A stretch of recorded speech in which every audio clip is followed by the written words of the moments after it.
सुप्रभात बच्चों। आज हम आपको हिंदी रीडर की क्लास में आपका पाठ नंबर 3 वाराणसी की यात्रा रीड कराएंगे, जिसको आपको ध्यान से अच्छे से केयरफुली रीड करना होगा। तो ये स्टार्ट करते हैं रीड करना। जाड़े की छुट्टियां थी। जाड़े यानी कि सर्दी की छुट्टियां थी।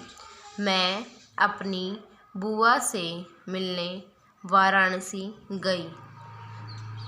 वाराणसी हमारे गांव से काफ़ी दूर है। रेलगाड़ी से जाना पड़ता है। पूरे 52 रुपये का टिकट लगा था। भैया भी मेरे साथ था। जाड़े की छुट्टियां चल रही थी और जो ये राइटर है इसकी, वो एक लेडीज़ है और वो बोल रही कि वो अपनी बुआ के घर गई हुई थी। और उसकी बुआ का घर कहाँ था? वाराणसी।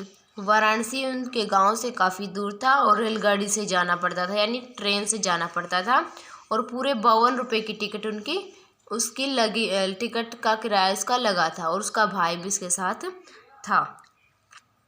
आगे है, रेलगाड़ी में यात्रा करने में मुझे बहुत आनंद आया।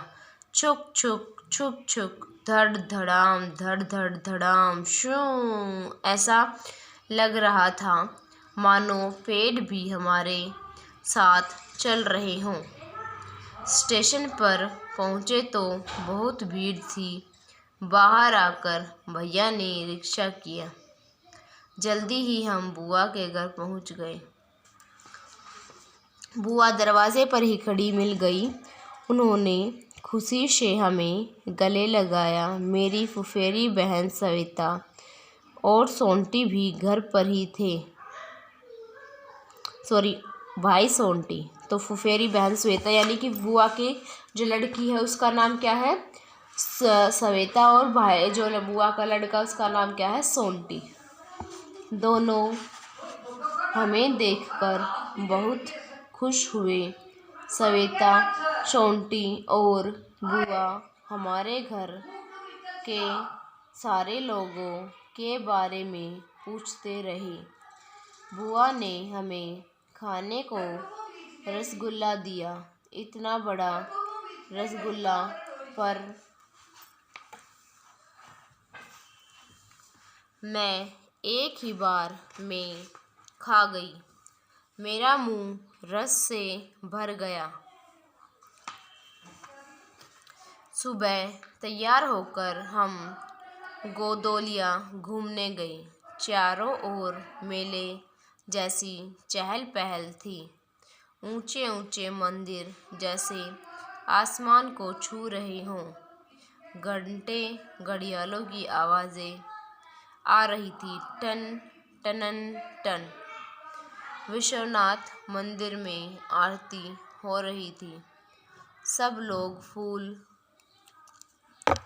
नेक्स्ट पेज पे चले बेटा।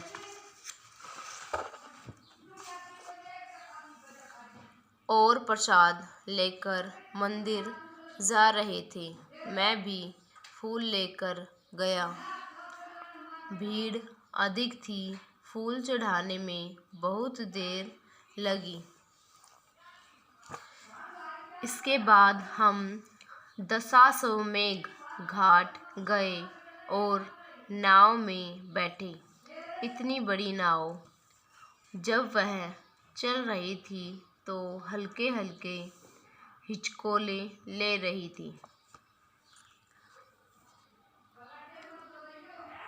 नाव को चलाने वाला छप छपाक करके अपना चप्पू चला रहा था। गंगा के किनारे किनारे घाट बने थे। बड़ी बड़ी छतरियाँ लगी हुई थी। बहुत सारी सीढ़ियाँ बनी थी। उन पर बैठे कुछ लोग नहा रहे थे। एक मंदिर लग रहा था जैसे पानी में अब गिरा। यह टेढ़ा मंदिर है दिव्या, भैया ने बताया। कैसे रुका हुआ होगा यह मंदिर? मैं सोचती रही। अगले दिन हम सारनाथ गए, जहाँ हमने एक बड़ी इमारत देखी। वहाँ बड़ी बड़ी मूर्तियाँ और बहुत सी पुरानी वस्तुएं रखी थी। भैया ने बताया कि उसे संग्रहालय कहते हैं। संग्रहालय में अशोक की लाट भी रखी थी, जिसके ऊपरी हिस्से में 4 सिंह बने थे। भैया ने बताया कि हमारे देश का राज चिन्ह उसी से लिया गया है। हमने बौद्ध मंदिर और बौद्ध स्तूप भी देखे। भूख लगी थी। भैया ने गरम जलेबी खिलाई, लस्सी भी पिलाई। दोपहर को हम बहुत बड़े विद्यालय में गए। भैया बोले, दिव्या, यह बनारस का हिंदू विश्वविद्यालय है। इसे महामना मदन मोहन मालवीय ने बनाया था। यहाँ देश विदेश से लोग पढ़ने आते हैं। इसके बाद हम रेलगाड़ी का इंजन बनाने का कारखाना देखने गए। शाम को हम बाजार घूमने निकले। लहुराबीर में घूमते घूमते रात हो गई। हम वापस घर लौट आए। रात को श्वेता और सोंटी से खूब बातें हुई।